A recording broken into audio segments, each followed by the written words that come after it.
JK, you can be pinking me on the phone in case there's anything to watch out for. So we are going live already. We are there.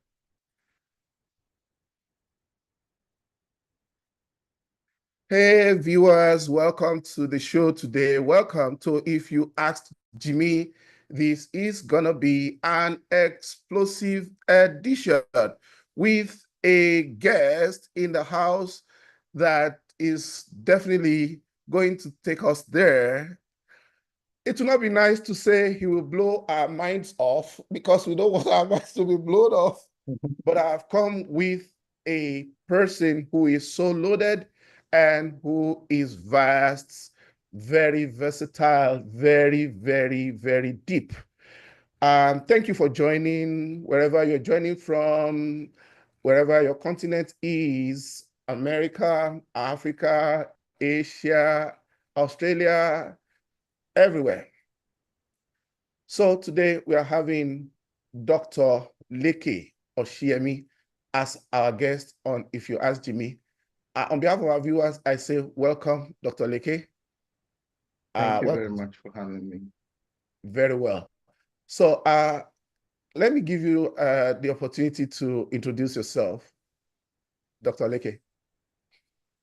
All right, thank you very much, our viewers. Thank you very much. My brother, I don't even know how to introduce you now. I mean, we go really way back, way back, and I'm grateful to God for the opportunity to be here on your platform, If You Ask Jimmy.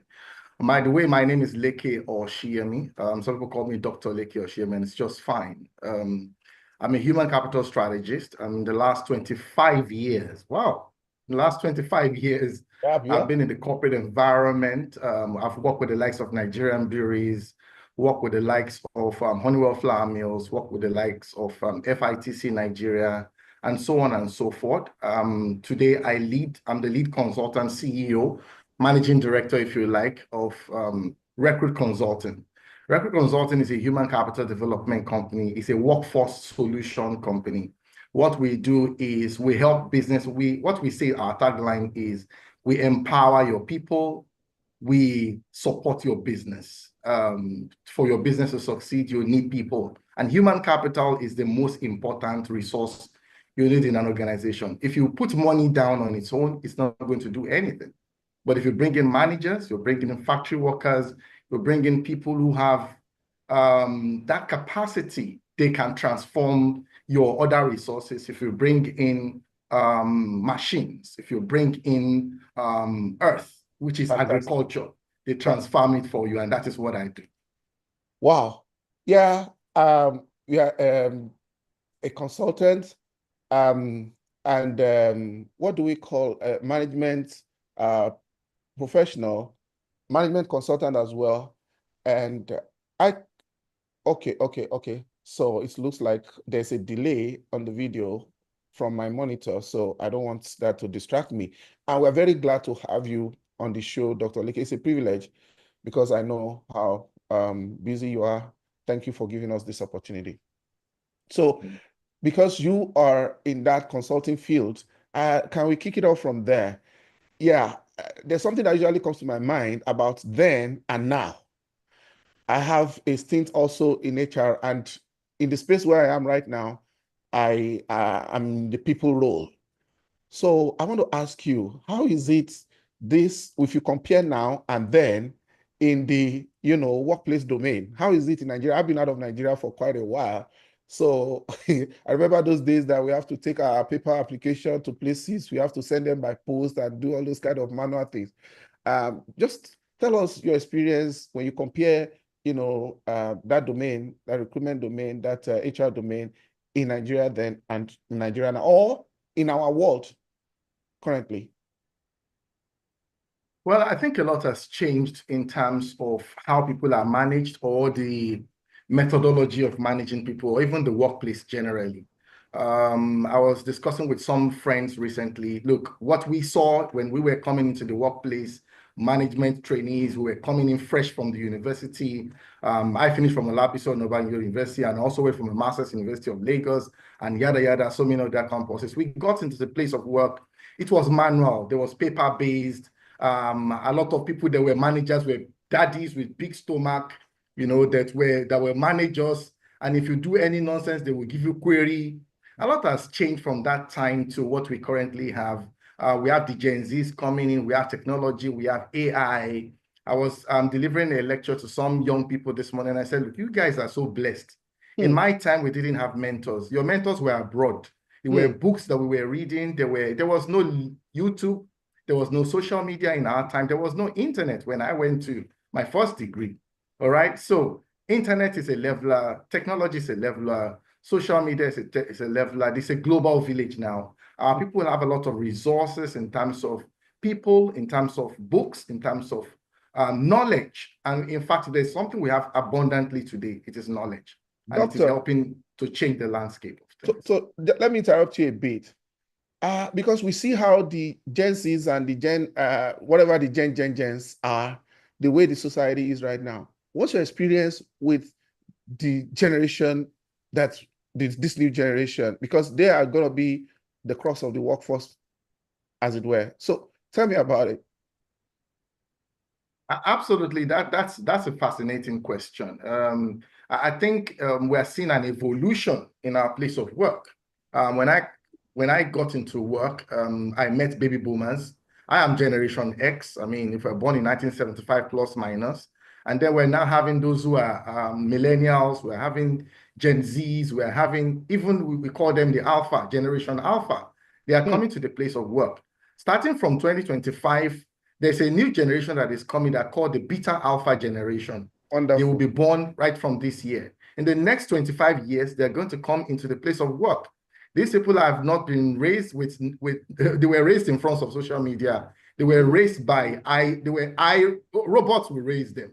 You know, AI will raise them. And these are coming with their different challenges. But this is my view. Every generation has its good side and its bad side. Even from when we had the baby boomers, we had the great generations. These were the people that set up America, that set up the Europe that we know today, that set up the Africas, the Kwame Nkrumahs of this world. As great as those generations were, they also had their downsides. My generation, Generation X, we have our great sides. We were dedicated. We served 35 years, 25 years in the same company. We didn't jump that much. But hey, we also have our different sides to our generation. So I said that to say this, that each generation, they will bring in that technology. Look at what is happening in America, the Dodge group that is set up by Elon Musk. The strong top five people who are employed in that department to run United States of America, the youngest of them is 19 years old. Excuse me. The youngest of them to run the civil service of the United States of America. The oldest of them is 25, 23, 20, 19. So what are we saying? So that's the reality of today and tomorrow. Wow, fantastic. Let me ask one more question in that area before we move to other things. Is it fun working with them? Is it like we are the one that are just pent up, like, okay, you know, each generation sees themselves as better than the next? Get a kind of orientation and mentality. When you look at the orientation of these young ones and the way, you know, they actually are a lot different. How is it in the workplace? It's the same thing. You've said it. My father's generation will usually tell me, you guys are rude. You guys were not well trained. The same thing my manager said to me. And the same thing I'm saying to people that are coming now. You guys are rude. You guys are lazy. And each generation will feel they are better than the next. That is what research has shown. However, I keep emphasizing this. My daughter is 25 years old. And I look at her, the way her behavior at home. And I said, look, this is how she's going to behave at work. There were some things that I could not tell my father, Daddy, you are wrong. Doctor, I could not say that to my dad. But guess what? They will say that to their bosses at work. Wow. I wanted to throw in a joke there. I know we are upset, but that's grandpa knocking. Because if you have a 25 year old, we should be expecting very soon. Absolutely. Yeah, that's a proud dad there. And I know you are doing a great job of that. Yeah, thank you very much. So I'll take you here and there, and then so let's go to the aspect of japa, because you are in the HR domain, not really strictly HR. You are a management consultant with a lot of spread, and I want to ask you, with the situation of Nigeria in recent times, where a lot of our eggheads are migrating out of the country. Recently, we did have some system collapse in some banks. They are struggling a lot over time with maintaining their digital infrastructure. And people are tracing that, they are attributing that to the migration, this japa thing that a lot of our bests are living. Is that true? And what do you have to say in that aspect? I think we should not overly press the issue of japa. Japa has always been with us. I mean, growing up as a child, I know people whose daddies and mummies were abroad. I know people who left Nigeria for UK, for US. So it's not new. The only thing we are seeing, I call it noisome pestilence, is the fact that social media is an amplifier. It's just making it louder than it was before. So there is a downside to this. People are leaving. Key people are leaving. Sometimes I joke with my clients to say, look, if you want to hire, the best brains have left Nigeria. Wow. The second class are not affordable to you because they are with Nigerian brains, they are with Chevron. So the third class is who you can hire. I joke about this. But guess what? It's not always true. It's not always true. Some people have left Nigeria, but this is what I believe, and I believe it with all of my heart. There will be a japada. We are seeing it in China right now.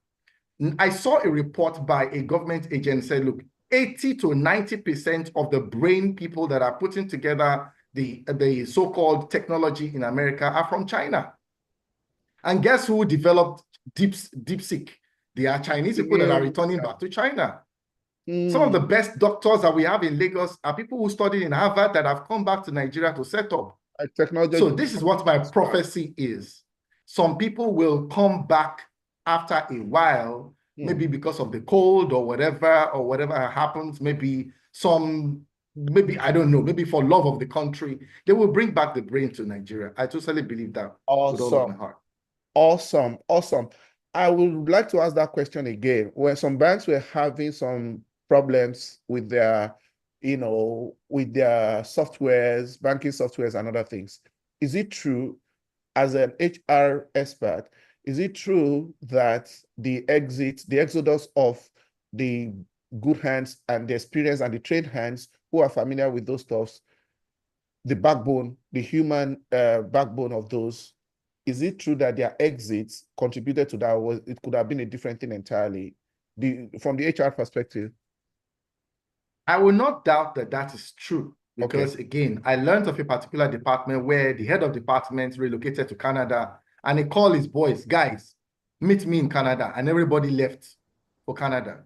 So you can imagine what happens to a department where there's no successor. Everybody that knew where all the dead bodies were buried in the system have already left the system. So what you expect is a collapse of the system. So that happened a lot. Thank God that did not happen in the medical sector for all our doctors to have left, but it impacted IT.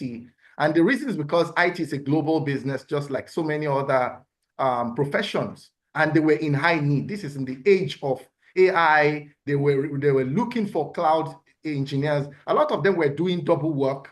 They were working from home. It was COVID-19 that exposed everybody. Some people were doing, I know a particular tech guy that was working for Microsoft, working for Amazon at the same time. But it got to a point after COVID-19, they were required to come to those countries. So they relocated. And if they relocated, it came with heavy package that you have to be crazy to reject. You really have to be crazy to reject some serious double-digit dollars. So that was what happened, but not in all cases. Fine. So there was some impact in that aspect. Like we are having a broad spectrum of things in this conversation. There are some, phenomena, whatever, that happens in abroad here. People work so hard and they party hard. Now, I know you're very, lively and someone who connects a lot. How is Nigeria today? We have been out of the system for a while. So help us to understand, do people party hard in Nigeria despite the economy or everything? And then how is it? Because here, people work hard and probably just to let out the steam a little bit, they also party hard.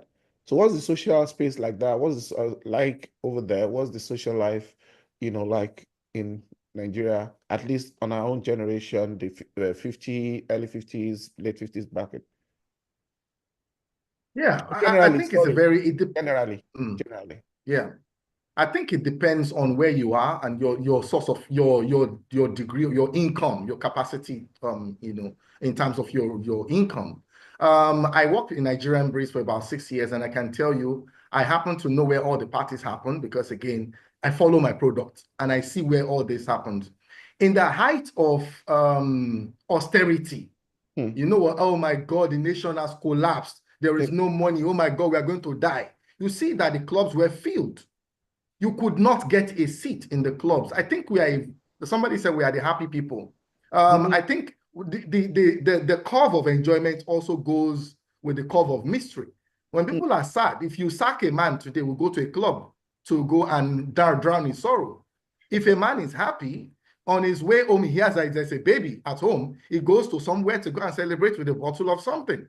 So if when we are happy, we celebrate. When we are sad, we celebrate. So you can't even, so again, the quality or the quantity of celebration is also a factor of income. But I can tell you Nigerians are celebrating when it comes to social life. But then some sector also, you will see that that celebration is not, there's an equilibrium somewhere. People are balancing based on the income and the situation of the nation. I am laughing in advance, Dr. Leke. You know why? I was still in Nigeria that year when Nigeria breweries, this conversation is not about Nigeria breweries, but just because of the social life we are talking about and the club being filled, and I have my background also in finance as well as stock market operator, an investment advisor and portfolio manager. So I was managing portfolios for people that time. And then the annual report came out, only to find out that I don't know whether it was 6 billion, it was in billions, and the profit of Nigerian breweries skyrocketed, and people were thinking the economy was bad, but their bottom line shot up. Do you remember this story? It was just all over the place, just like what you are trying to say, that in a depressed economy and where people's mood are supposed to be down, actually the consumption of alcohol just went up, and they were declaring fantastic results. They gave bonuses, gave dividends. Do you remember that period? Or has it been like that? Absolutely. I mean, the social thing that we're talking about is just what it is. Just some few weeks ago, I saw on Nairametrics that Guinness declared a profit of $20 billion. Now, what is the profit of 20 billion? Sorry, it's not the interesting thing, but it's the fact that that company was sold to Terrarium last year as a loss-making company. Oh, And that for me was quite interesting to see that, look, what exactly is happening? the turnaround. So I said that to say, every time you see, you look around, there's always a wedding going on. There's always a burial ceremony going on. We are a social people, and our culture is celebratory. All Wow. right. If your elderly ones die, you will have a party. They consider you as a non-entity when you Oh, do I not bet. bury your elderly ones properly. And it has to be done. There has to be Owambe. So these are the things that are driving the socials in Nigeria. Prolos, thank God, TGIF, That's the right. bars are operating. Fantastic. Let me ask this question, Doctor. We are talking about japa. We're also talking about japada. I mean, don't let me localize it to your domain, because you are not brought here as a management consultant or HR professional. You are brought here on the merit of your substance as a person who I know is loaded. Sir, the japada experience, is it really happening? Are people japadaing to establish business from your own perspective, or since you consult for and you consult for Philips and some other big, I mean, I talk to you privately, I know all of this, the biggest consulting companies, you have your hand here and there, working with them and working for them. Are people jeopardizing into the Nigerian workspace? Because when you look at people who work abroad, especially the exchange rate and what they earn abroad, and talents being recruited from abroad, Nigerian talents coming back in as expatriates, is that happening? Or they just come back and then they are going into the investment space, like maybe private entrepreneurs or SMEs or startups? All right. So, as somebody who's a researcher, and I will tell you that it's good, it's better to talk in numbers, but I cannot talk because I've not done a proper research on this. But from my own small world view, this is what I see. I'll say for every, our Pareto is, for every 100 that japas, there is a 20 that japada. For And real. I said that to say this. There's a 20 that japada. Those that japada, they come for different reasons. Some is family ties. You are the first daughter in the family, all the lands of the family, all the properties of the family, everybody else is away. Sometimes some of those people come back. And there are some that I've met recently who are professionals, doctors. They say, you know what? I'm coming back to Nigeria to start a real estate company. I'm coming back to Nigeria to start something which they cannot easily do over there. And by the way, if you convert $1 million to Naira, you know what we're talking about. All Right. right, so it's easy. There are some people that come back. Nigeria is bad, but there are some instances where Nigeria is absolutely investable in terms of what you can do when you know what to do. All right, so there's spaces there, just like the Indian man that goes to an island. He got there, two of them got there. One says, people here don't have shoes, let us go. Another person got there and said, people here don't have shoes, import shoes. So if you see the opportunity, you might just know that, look, you know what, there's something in Nigeria. And then when it comes to racism and some of these things, some people cannot stand it and say, you know what, I can't be a second-class citizen in a country when I'm for all that I am. Some people like that come back. Right. So do we have some of these returnees being recruited in the workspace? Are they being hired locally, or you are not seeing that happening? I've seen people that japada who are hired personally that I've seen. What about And the I've seen them. remuneration? How does that, I'm looking at the gap that might be between, are they being offered maybe something that the equivalent of dollar earnings, especially because of are they being hired like expatriates? Let's not get ourselves ahead of ourselves. Again, like I said before, people japada for different reasons. It will be tough to find those who japada. You are earning $250,000 and you will earn that in Nigeria. That's tough. But there are people who japada not for the money. They say, you know what, I want to make impact. I want to transform lives. You see, I read a book recently about psychology of money. There's a point you get to in life where you say, you know what, enough is enough. I know Okay. I've hit the bar. I have investment here, investment there. You know what, I want to operate people's eyes. I want to operate people's legs. I don't know, there are people who get to that level, in life, and they say, you know what, I want to give back to my society. So those kind of people, it will not be the dollars that brought them back. Of course, there are people who come back and they negotiate for salary, say, you know what? The space has also been created because, again, when people jackpot, spaces were created. There were people that came back and negotiated very well to say, you know what? I collect $50,000 over there. And they said, you know what? We have to pay this money. Great. There are occasions like that also. Awesome. Awesome. How do I approach this now? I know that you have a very good background in music as well. You're a musicologist, and I can say so. I'm going to ask an investment question here and business question, but the music will get into it, and then we move a little bit to where the music is being used, both in the social and religious space. Now, people do say that Nigerians, they can, they will not miss your parties, they can help you to celebrate, but they don't do business together, that people don't engage in partnerships, that we usually go solo, and that's why most of our businesses die within the first 5 years. And most times, most businesses die with, the people who start them. That we don't have this generational thing of passing, wealth and riches and businesses down the generations, our generations. Now, if Nigerians are not, they don't do big business together, they don't partner together, and most of our businesses are one man owned, even though they are corporate organizations. I remember way back, this is 2025, right?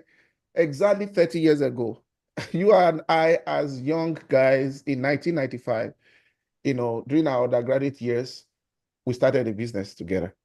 If you remember, with your brother. And we also brought another guy in because of different skills and specializations. We started a music business together that year. Of course, it was my brainchild. And I felt like, okay, I can't do this alone. Let me bring other people in who are better than me in certain departments. And you and your brother, you jumped in. So I'm trying to tie that together right now. Even being a management consultant, doing what do you call it now? Business plans for people and establishing companies, helping them and supporting from beginning end to end. What can you say? Is it true that Nigerians don't do business together? Is it true that they don't do big business together? Is it true that our people are partnership allergic? What exactly is your perception? And I mean, take it away. I think that's a very, very interesting question. And again, I don't have all the facts, but from where I am right now and from the little that I've seen, I'll say that it can be seen that our people are not very quick at starting joint ventures, co-creating businesses, and all of that. But I'll also say that that is wrong. If you look at our entertainment industry, when some of our comedians come up, you will see them supporting each other. Funke Collabo. Akindele, Jennifer, they are collaborating. So it is a possibility. In the music industry, they don't do it alone. Some of these people are working together and they are building big things together. They are transforming the landscape. Funke Akindele is on our way to 2 billion naira. That's unprecedented, and I'm very sure she's not doing it alone. You can see Kamal is supporting her, Badmos is supporting her. Everybody's jumping on the bandwagon. This is what I would say. I think we have not been business smart, in this part of the world when we're coming to do business. When we're doing business, it is very important that we bring consultants to help us to construct these businesses in such a way that it is watertight, and that we can't have that place for egocentric people who say, okay, you know what, we're now doing billions. Everybody's, they say in Yoruba, meaning it is money that destroys the glue that connects friendship. And if it is watertight, we have documented properly. We've done corporate governance. We have lawyers who have signed. Look at Mercy Shinwo and our manager. That case is troubling because there were contracts that we were not following. We are creating another contract that is kangaroo contract somewhere. If we have things that were done up front, look at the Olamide and Asake. I'm sorry to use that example. From the beginning, no, Olamide said, look, you know what? Take this contract, go away. Go and meet lawyers. Let them study it before you come to me. Don't let us sign this in a rush. So I said that to say we can do big businesses. You are doing cement, I am doing manufacturing. You are building a car, I am building motorcycle. Okay, look, let us make, because again, small fires don't burn down a forest. But when you bring down your own technology to my own manufacturing, we can do bigger things. And that's why we don't see a lot of big businesses in Africa or in Nigeria as a case study. But if you bring in your $10 million, I bring in my brainchild, I bring all of that, we watertight, and we develop an MOU that is standard, our children cannot come up tomorrow and people will be misinterpreting what the originality of the ideas are. The Warren Buffetts of this world are they have business partners, and they've done businesses for years that you can't even begin to break things. Wow. So that is usually the problem. We start small, but we think we're going to die small. And then when it becomes big, we're sending African magic to go and kill each other. It's not needed. Wow, great. So do I exploit the music man in you? You are one of the most brutal, let me use Nigerian English, most brutal instrumentalists I've ever done in my life. And that's one of the reasons why we collaborated with our music company that we started when we were just in our, very early ages, maybe early 20s, that period.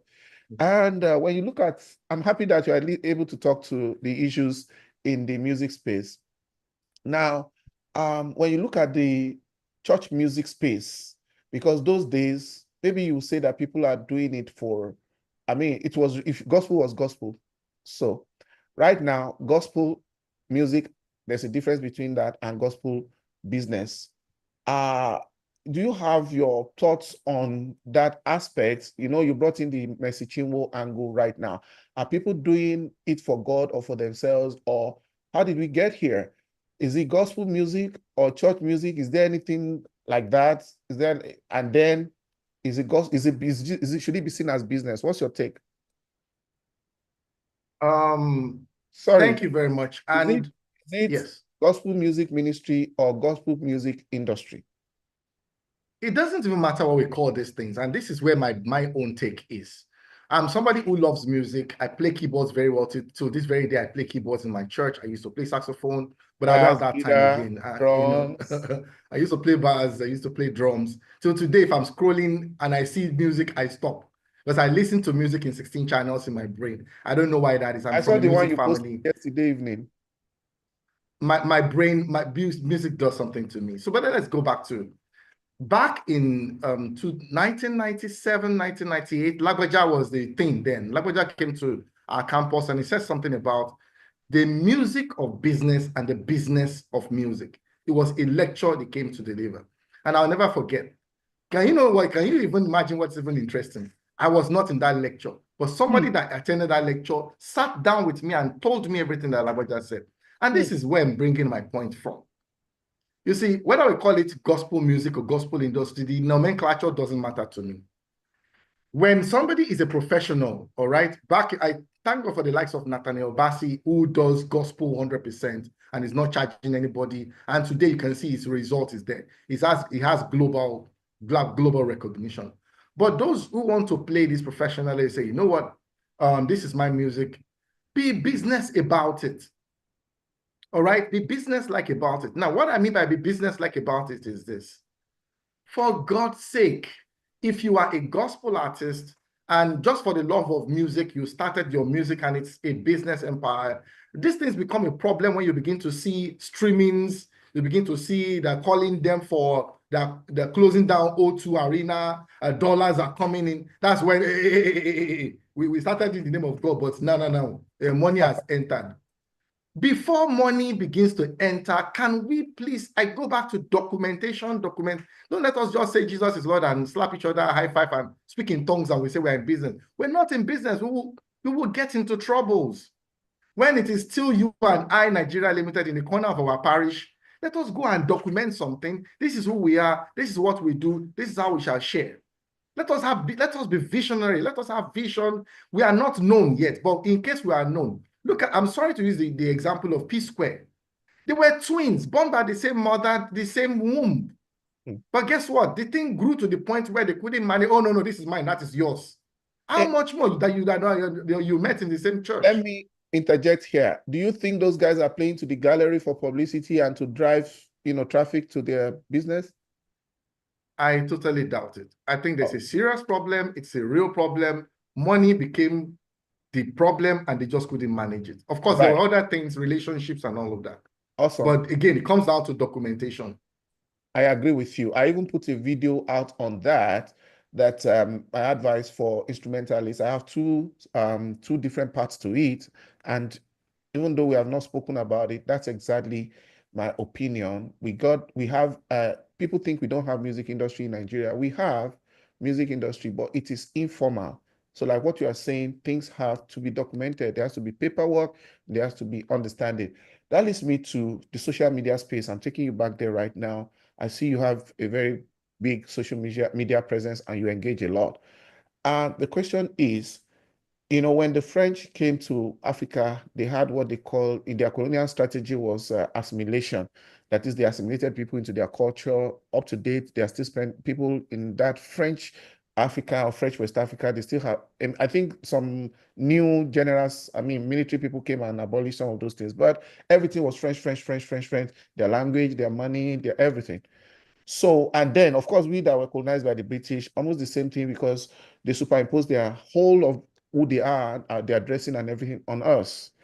With social media, are we being assimilated into Western culture in a way that, is there a culture clash? Are you seeing it? Because you're on ground in Nigeria, you are seeing this, you are seeing everybody, young and old, every day. Especially, don't let me localize it to the young people. This program is for everybody. Are we one thing is globalization, being globalized. But do you see, I'm going to culture right now. Is there a risk that we are being sucked up our culture? Do we still look like ourselves or we are looking like strangers already to ourselves with what we import and adopt from outside through social media?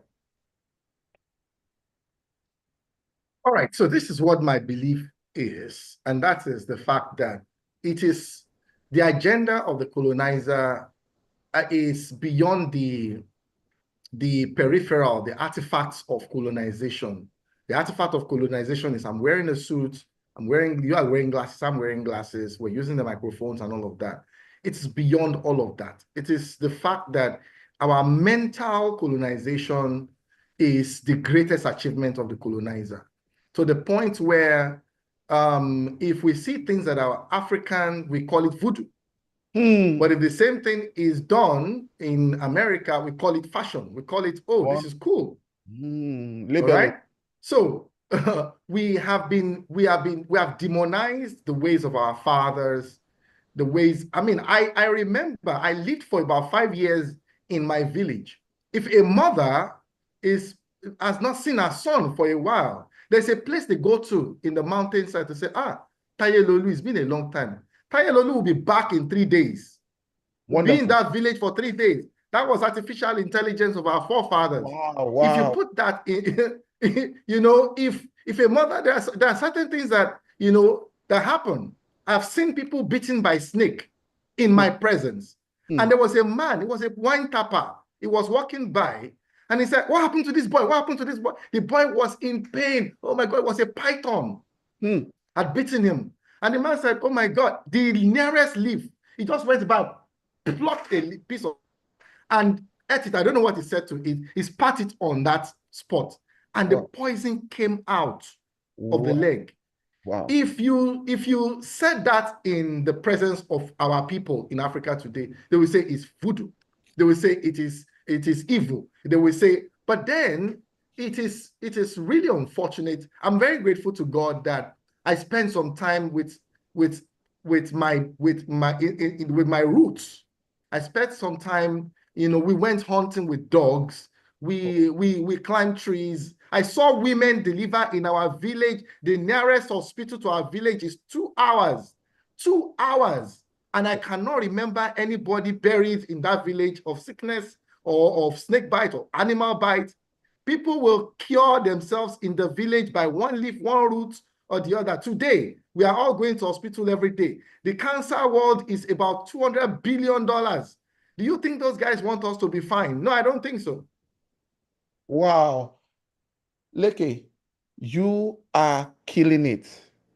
You know what? You can see my vibes that, the thing is it was just sweeting me that we had, that's our own artificial intelligence. That's where you started from, and everything you have weaved into it. Because those days you will hear that off hourly, that they put the person home, even if the person is in America.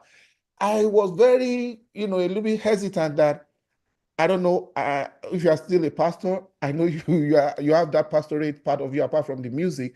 So I didn't even know how to approach the issue of religion, because as I'm listening to you, we are on the same page. You are reflecting me. Because I have told people over and over, when you say this, just because of the new renaissance and the reawakening in religion, they will think you have gone to Isheshe. Just because you are acknowledging things you experienced while you were growing up, knowing our culture for what it is. The moment you see you are standing the risk of being like, oh, maybe I was going to join this Babalawo, maybe as if those ones are wrong, because there's nothing wrong with Babalawo. So the way you have so maturely put it, it relieves me. Even that medical side, that healing side, that baby delivery side, the thing is sweeting me. You are entering me seriously. Because there are things I want to bring to the channel, but I'll be like, how am I going to discuss this thing? Because the first perception is that, tell us where your own Isheshe this thing is, which group you belong. Not because I'll be ashamed to do that, but I am not even involved. I don't have beret, I don't have incisions.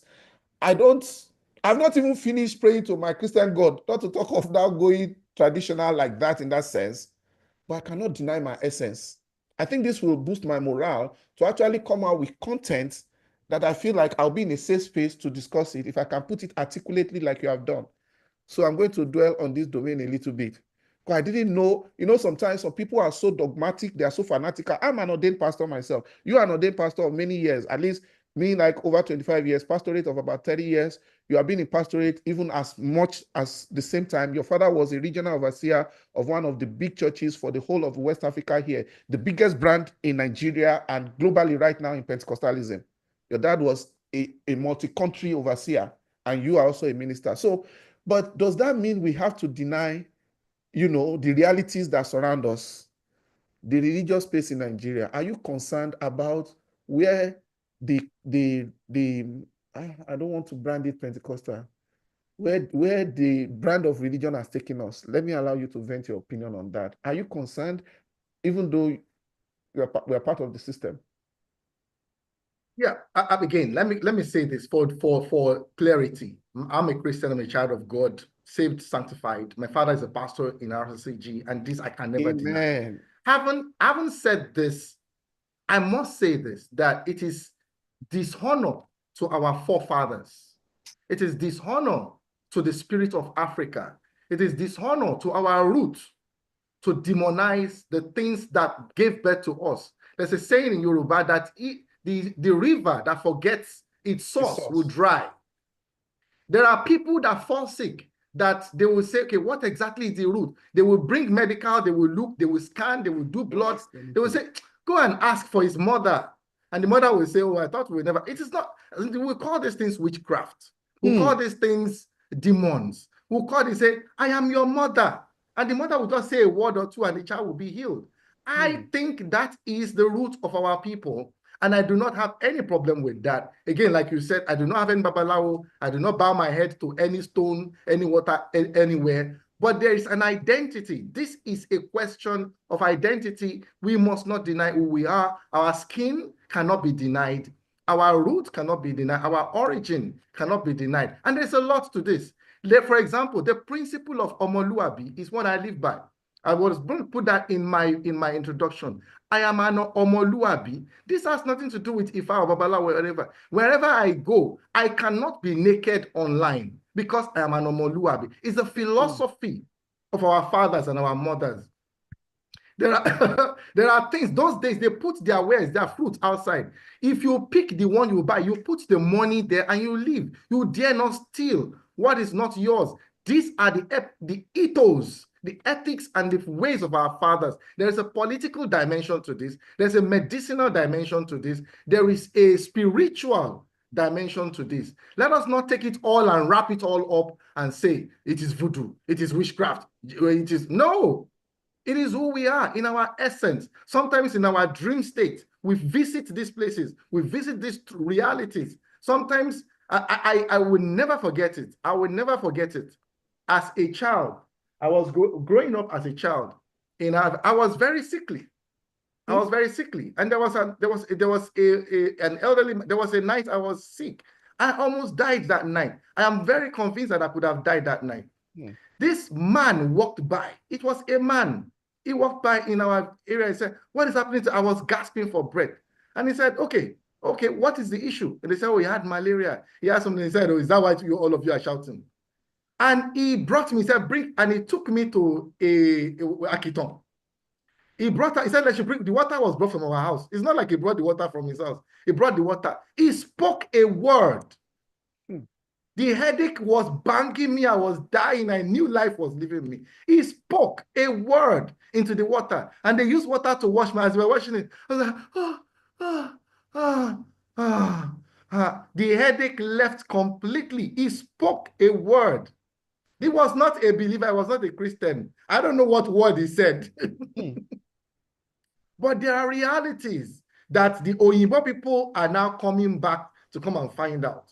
But I hope it is not too late, that we let Africa die and the spirit of our forefathers disappear. Doctor, if only I wasn't the interviewer, I will give this video 1 million likes. I say the thing is just sweeting me. Because I don't know if it's just that when you put coalition and movement around things, it gets branded. But I hope we can get this message into the space. Is it that we are being, maybe it's me, maybe it's just me, maybe I'm an over-careful, over-cautious. I used to say that I am a careful person, but I'm not a fearful person. Because what you are saying, this is what I say every day. Oh my gosh. I thank God that I did not kind of give you, I didn't let you into what I'll be asking in the recess of it. You just said, okay, you are ready for anything. We are not leaving this spot. It's a sweet spot. and we have to mine the gold in it. Because I will ask you, what will you say the acquired religion? I am still a Christian. I am a Christian. I don't know if I'll be anything else till I die, because we have come so far. You know, the interesting thing I used to tell people, I can demystify the whole of Christianity with facts,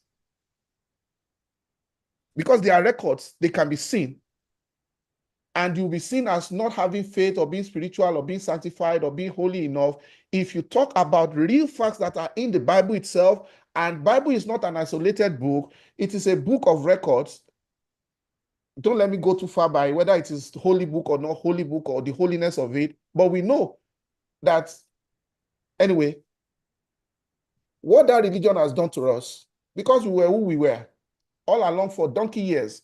When you look at dinosaurs, you will now see, if Bible history starts from 6,000 years, there's also the pre-Bible creation, you know, life and existence and all of those things. And some of these things, we just want to deny it, like what happened in the Garden of Eden and a lot of stuff that might look contradictory. But the fact is that Jesus is real. But the way that Jesus that was brought to us and sold to us was brought with a package. Because the same people that came to take away our essence, that took us away as slaves, that replaced our religion with their own, and told us how to behave and who to be, and it is their standards, whatever that we are living by. It's so complex that we have a lost identity. Now, what would you say the religion of the invaders, even though we are Christians, have done to us? Because when you look at Islamic people, development and religion, they are just like Siamese twins. From which angle will you look at it when you look at what religion, how it has so damaged us? And in every sphere and fabric of our cultural, political, social, and every life of us, we are so religionized that we cannot find ourselves as long as this prevalence of religious mentality exists. What's your opinion on that, the damage of religion and where we are today? I have three angles to this question, and I'll start from Africanism and Africa. I think it is wrong from the perspective to narrow that concept to just one area. I think it should be taken in its entirety. Number one, the food of our fathers, the japa, the asaro, the foriro, those things are dying. We should bring them back. The culture, the dressing. Where's the asari? Where is the kembe? Where is the etu?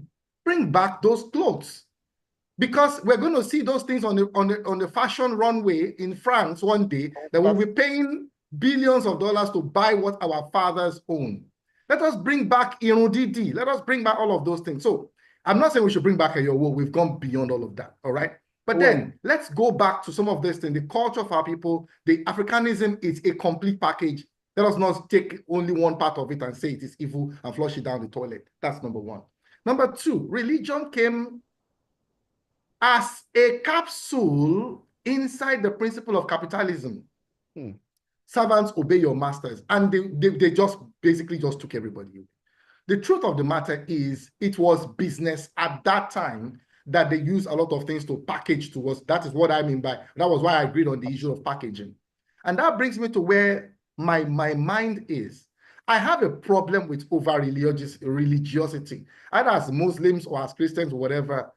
The essence of man, and if you are going by the Garden of Eden and what God said, man was created into the garden, not just to worship, but also to till the garden.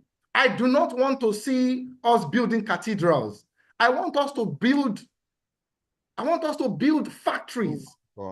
Why can't we have a camp of 500, 1,000 people with machines who are producing clothes for Africa? Why are we importing all of these things? Why? That is what I want to see. I want to see our religion of productivity, not Monday. There's a church near my house. There's a program on Monday, on Tuesday, Wednesday. And I'm like, look, these people are going to be beggars. You can't do a night vigil on Friday, then a program on Saturday, then there's a church service on Sunday, then there's another church service on a Monday. Something is wrong with that. I do not believe in that religion. I think we should pray, but we must work.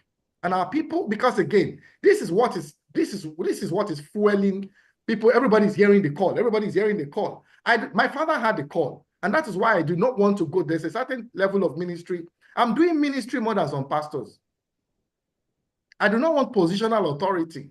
I do not want ordination where, okay, I've been doing some things before. Some pastors were still drinking in the world. I've been doing ministry things. So the point there is not give me color. The point there is we have work to do. And that work of the church is to develop Africa and bring prosperity. We are going to 1-something billion people. And Africa is the poorest continent in the world. And we are the most prayerful. Something is wrong with that. And then for Muslims in this part of the world, look at the Saudi Arabias and the Qatars of this world and the Dubais of this world.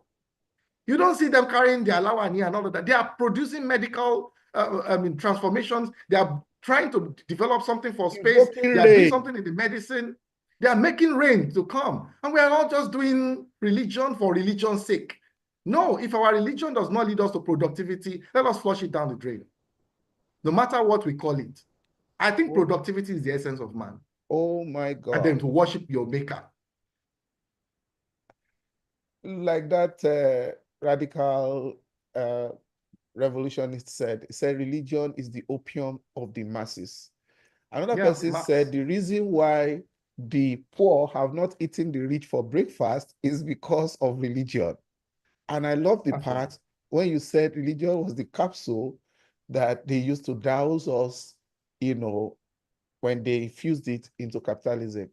I don't understand why we so aligned in our thoughts, even though we don't get to talk all the time. We just even reconnected most recently, very, very recently, less than a year to this time, after so many years of disconnection. So it's not as if we have a place where we are aligning on these things, but I hope as many people as have this orientation will also be able to communicate it, because communicating this particular understanding matters, so that we are not ashamed of ourselves and who we are. There is good part to every culture, there are bad parts, and then culture is very dynamic, and we can take the good part of other people's things, but not to throw away our own. If I tell you what I know about African mysticism that I witnessed as a child, people will be like, I'm exaggerating. But anyway, let me just also say, the religion in the Nigerian space, for example, right now, you have really dwelled on that point a little bit. What about I used to preach a message over and over that the problem of Nigeria is P and P, pastors and politicians. I've added another P, professionals, but let's dwell on pastors and politicians. That pastor is not to mean pastor, it's just the clergy, just like you said, the Muslim religion and the Christian religion. With where we find ourselves in Nigeria and how our leaders play the religious card and how they use it to manipulate and everything, and the kind of contribution, the criminal conspiracy between the religious leaders and our political leaders. What's your perspective on that? Because don't let me preempt you. Let me allow you to flow. Is this something you have also observed? Keeping the people down, keeping the system down? I think it is very important that we have the clergy that has the grace and the capacity to speak truth to power. What we have seen now, and it's always been, if you look at the Anglo-Saxon history, if you look at the history of America and all of that, there's always been a handshake between the clergy and politics. However, if it is to the extent where the politicians do not see somebody who can guide them from the spiritual perspective, then we are doomed. If the pastors or the general overseers or the imams and all the chief of this and chief of that go to these politicians and cannot look them and say, like the Elijahs would do, King so, if you do not change this that you have been doing, in the next few days you will die. If we do not have clergymen who are bold enough to speak on behalf of the people, not on behalf of themselves, about what is going on in the nation to say, you know what, this has to change. This particular policy is anti-people, not anti my church or anti my religion. It is anti the people of Nigeria. And to say, you know what, we protest against this.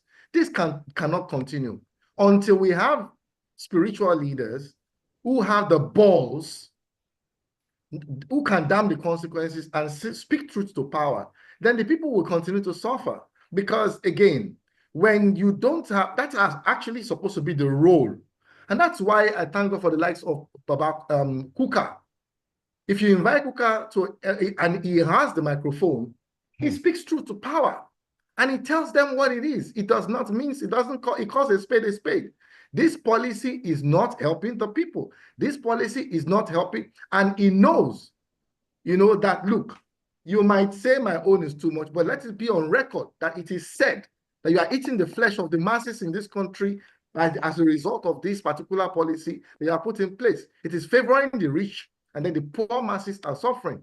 That, if that was done on the large scale, we're going to have a better country. Let me butt in there, Dr. Leke, because these are our political leaders. I don't know how we got here. Do you know that a lot of the religious leaders, I don't want to call names right now. I don't know, maybe because of money mongering, maybe they don't know when to stop. These are very rich people already. The way the manipulation, the politicians are very smart at manipulating in the first place. A lot of them are psychologists. They understand the psychology of the people. That's why you see tokenism. They're just giving them little this and that just to keep them down, everything, and brainwashing them and using religion and ethnicism, ethnicity, and all of those things.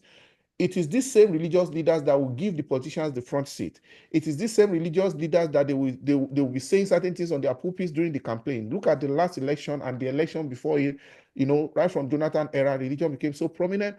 And then, you know, there's a handshake between these two kind of institutions, the religion and politics and everything. How will you say, anyway, I think somehow you have partially answered the question. The way that the people are so gullible and they cannot read between the lines, and just because of their submission to the religious leaders, they can just be tossed around and just be pulled by their nose strings. What will you say to that? Because people will obey religious authorities even before they obey the spiritual authorities. So sorry, yeah, the religious authorities before they obey the political authorities. And the authorities, the political authorities are using that. And now that they are two in one, remember the pastor that whose jet was used to convey national money to go and buy arms, and that was the excuse. You don't know how much of such money laundering would have happened on the ground. You know, though people are gullible and they just don't read between the lines concerning these politicians and pastors, where is the deliverance? How can people be, how can we re-engineer that? How can we situate it in a way that at least that people can be, how will I put it? They can not saved right now. How can we re-engineer that people can be politically aware and not be sucked in by the interplay of religion and manipulations? All right. So to answer this, that I'll quote that intelligent Professor Karl Marx, you know, when he said the religion is the opium of the masses. Of the masses. And to say, look, when there is a handshake between politics and religion, it is dangerous because, again, it's double barrel that has combined powers that are extremely massive to affect the result of things in the political space.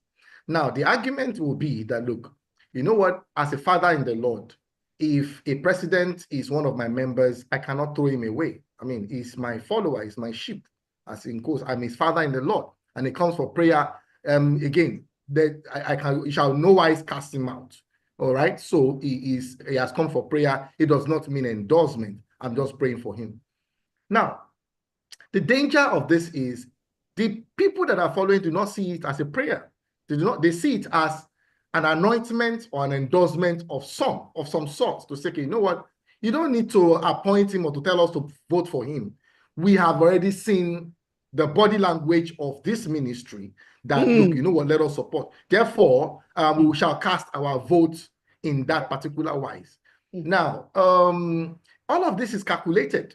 by the way. All of this is calculated, and like you rightly said, it is known by the politicians that when they go to these programs, and everybody is playing to the gallery on this, by the way, both the... Okay, so we have a temporary disconnection from the end of our guest. I believe he will rejoin us any moment from now. So concerning what he was talking about, that people might not have been able to read between the lines, but the body language of the pastors and everything usually make them to be sucked in, how will I put it, by the politicians and everything. So you are back. Doctor, you want to round up your thoughts on that? Yeah, so I said that to say that our leaders, both spiritual as well as political leaders, need to be careful because they are playing with the masses. Thank you. And I pray we don't get to that point where the masses fight back. Thank you. Yeah. Well, the masses are definitely going to fight back someday. The only thing is that I'm not an advocate of violence. I believe that even if people go violent, because some of revolutions can be very, very violent, it's not necessary. Ultimately, they say it's better to judge than to war, because the damage that is usually done when people do not resolve things amicably is worse than the problem they set out to solve. But I believe that with the re-engineering of our thought process as a people and creating more awareness of, for me, if you ask me the problem of Nigeria, I have my opinion, it's about values, because we cannot build from top to bottom. We can't build from top down. We have to build from bottom up. If we get our values right, number one, we have to neutralize religion. Neutralize. It can be there, but it's not going to play anything in our social, no big role like it is in our national life. We neutralize religion. We revalue our values. Okay, because what is missing is about values. Then it is through that foundation that, because we cannot build without some precepts, we cannot build without some guardrails. It is the values that we adopt and we see to be true and helpful that can take us to the future. We have to build on that foundation. That's my own view. Now I want to ask you, Nigeria in the global scheme of things, the social media space, for example, you will see skits, which is okay, is entertaining. You will see songs. You see a lot of nudity out there. Some of these things you have addressed earlier when you were talking. And while other people are using the social media, they are going to space. People have been going to space since when? Since 60s, right? I know the Apollo and the other, expeditions. People are, they are flying into going into different places like Mars and all the rest, attempts to go to those places. And we are seeing all these technologies, like we have TikTok, we have Instagram, we have Facebook, and you see the use that our own people are putting into, which is majorly consumption and entertainment. And then we are consuming technology in every aspect. And it's as if the life of our national life is even being destroyed more on those domains. Because even when you see the kind of people that dominate this kind of social media space, you are not seeing many conversations. You are just seeing skits. You are just seeing pranks. You are seeing some funny these things, which is selling. Not many people even watch this kind of content. I use the Yoruba song sometimes recently, but let me throw it in. Gbogbo ẹgbẹ́ ẹ̀ ń wọlé sí, ìwọ ṣáà máa jà kiri. The world has moved on. They are moving on. And we are where we are. What is your view on this, the use of tech, where we are, and Nigeria in the global scheme of things, sir? All right, so I have a different view on this a little bit, and that is number one, I don't believe we need to play in the space game. I don't think we need to play in the high-tech games because, again, the whole of the money in Africa compared to the whole of the money in Russia, in India, in America, in UK, we can't play there. The point I'm trying to make is this. Show me one African business that is a global business apart from the likes of Deeper Life, RCCG, and religion generally. I would like for us to see, you see, our innovation lacks depth. And even some of our music industry that we export today, in the social media space. So we lost Dr. Leke already. And I'm actually enjoying his contribution in that aspect, because this particular engagement will not be complete unless we situate ourselves and our country, situate ourselves as a people and our country in the global scheme of things. I know it will get back, any moment soon. Doctor, you're back. Thank you very much. Sorry, I don't know if it is my internet or what it is. All right, so where was there are so many things that we import. There are so many things we need to have. There's too much consumption. Thank you. All right. If you look around us, you count 10, 20, 50 things around you. They are all imported. Can we, for God's sake, stop importing toothpick? Can we, for God's sake, stop importing wood? We have forests all around us.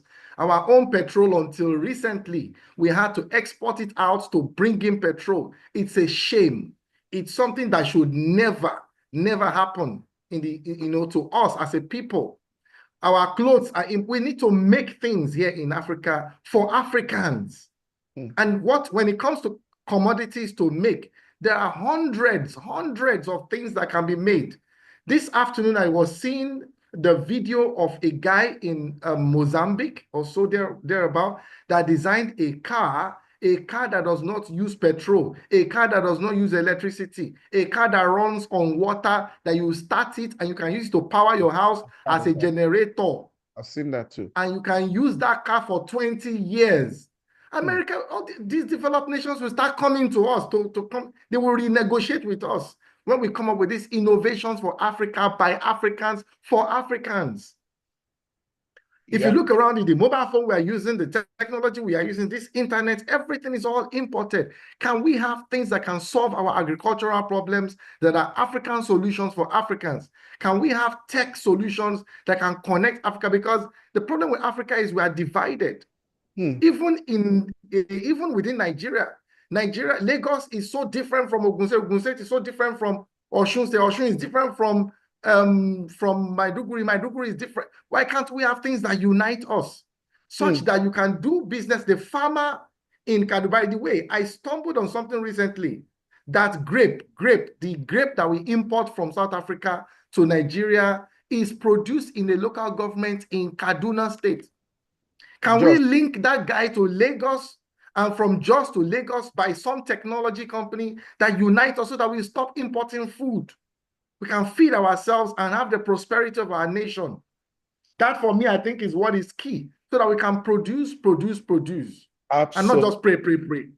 Absolutely. What are your thoughts on Nigeria? We have just a few minutes to round up. I'm feeling you seriously. I don't want you to go, but our time is limited. What are your thoughts on Nigeria? When you look at the political space, are we serious at all?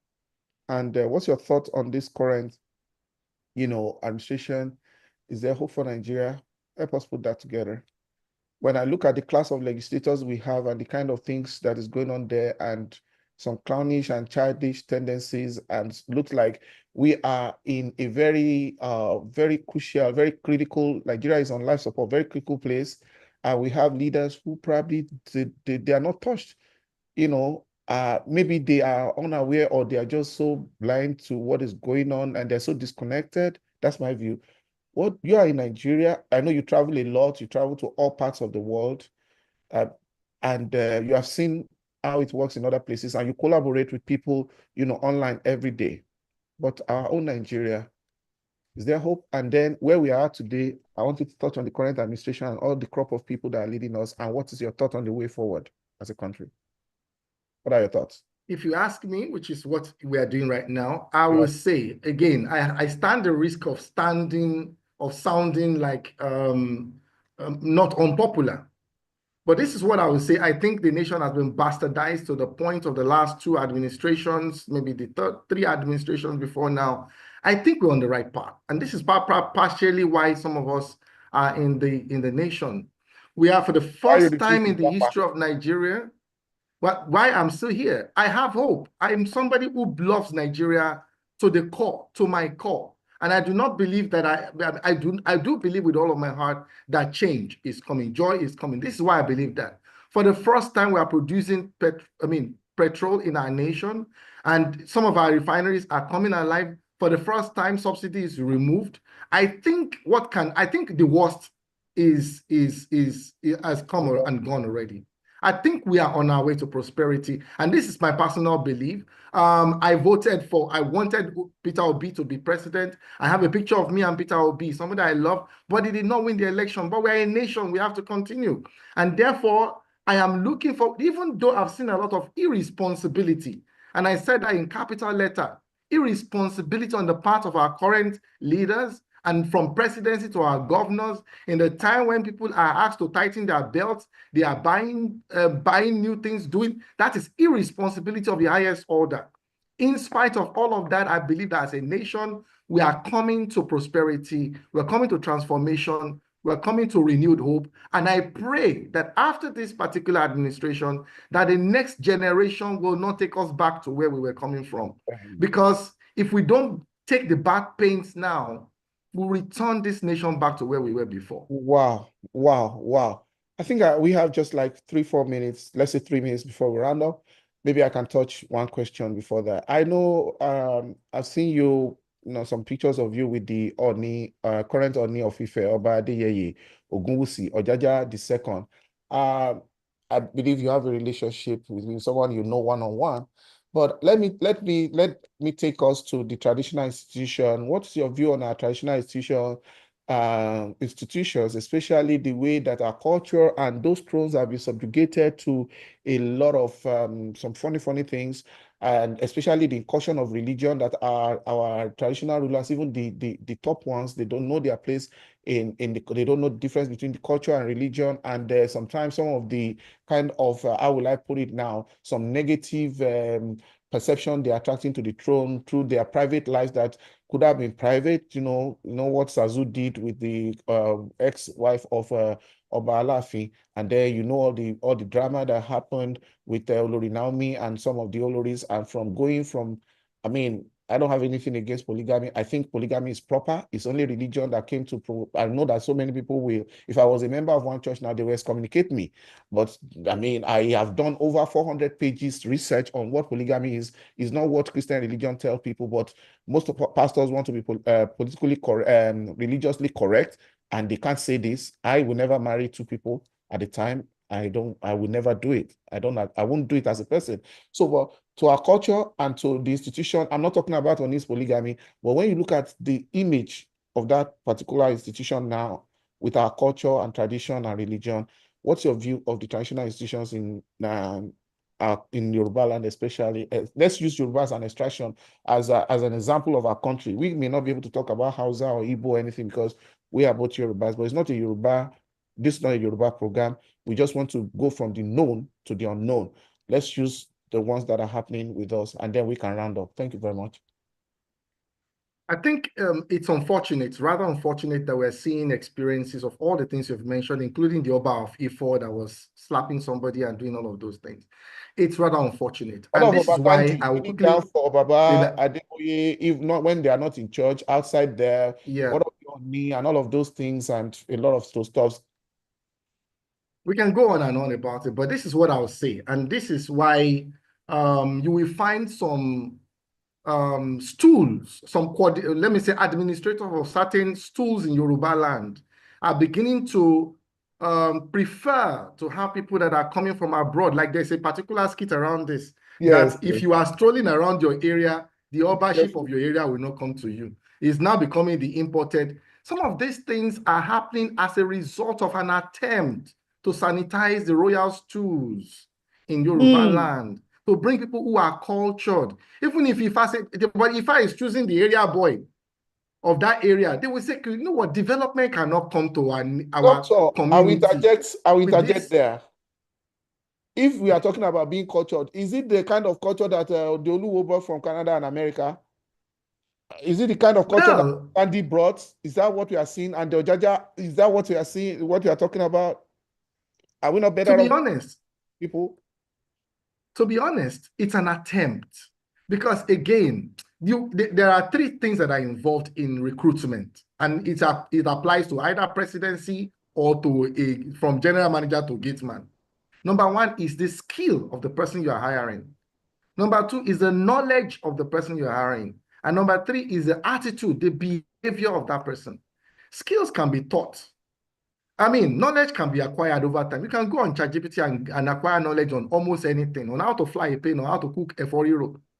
But behavior, either you are abroad or you are here, it cannot be taught. A bad person is a bad person.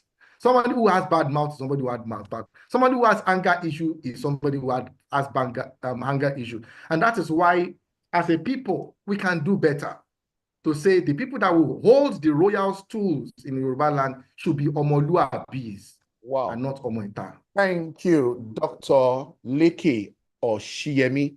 Thanks for coming on If You Ask Jimmy, and thank you for speaking to all the issues that we have raised with you today. Viewers, this is where we wrap it up today on this edition of If You Asked Jimmy. Please, what are your thoughts? What are your comments? What are your views on the conversations that we have had? You can put your thoughts in the comment section and let the engagement continue.